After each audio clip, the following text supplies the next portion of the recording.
हिंदू ग्रंथों के गूढ़ पन्नों में केवल देव और दानवों की कथाएं ही नहीं, बल्कि समय, संतुलन और त्याग की ऐसी गाथाएं छुपी हैं जो आज भी सृष्टि को चलाए हुए हैं।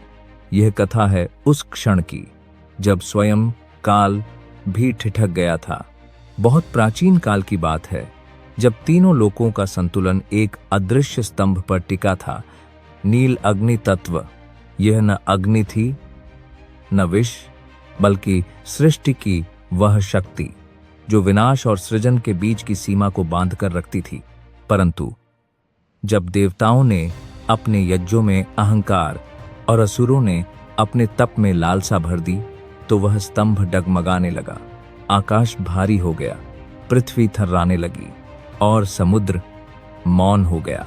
एक दिन सहसा समुद्र की गहराइयों से कोई ध्वनि नहीं आई, कोई लहर नहीं उठी। मछलियों ने ध्यान किया और जो दृश्य उन्होंने देखा वह भयावह था। समुद्र के गर्भ में नील अग्नि जाग चुकी थी। यदि वह पूरी तरह प्रकट हो जाती तो न देव बचते, न असुर, न मनुष्य। देवगण ब्रह्मलोक पहुंचे। इंद्र बोले, हमारी शक्तियां क्षीण हो रही हैं। वरुण कांपते स्वर में बोले, समुद्र अब हमारा आदेश नहीं मानता। ब्रह्मा ने नेत्र बंद किए और कहा, इस संकट का समाधान केवल वही कर सकता है जो स्वयं समय से परे हो। और सभी दृष्टियां नारायण की ओर मुड़ गई। भगवान विष्णु ने मंद मुस्कान के साथ कहा, यह संकट युद्ध से नहीं, सहयोग से सुलझेगा। देव और असुर पहली बार किसी अस्त्र के बिना एक ही उद्देश्य से एकत्र हुए। समुद्र मंथन नहीं, बल्कि तत्व मंथन आरंभ हुआ।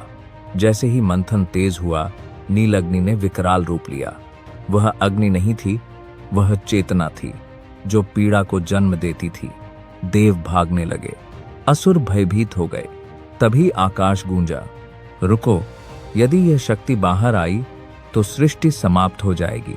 कैलाश से महादेव प्रकट हुए, तीसरा नेत्र बंद, नेत्रों में करुणा और हृदय में संकल्प। उन्होंने कहा, यह नील अग्नि न किसी की है, न किसी की नहीं, पर यदि कोई इसे धारण कर सकता है तो वह मैं हूं। माता पार्वती का स्वर कांप उठा, नाथ, यह मृत्यु है।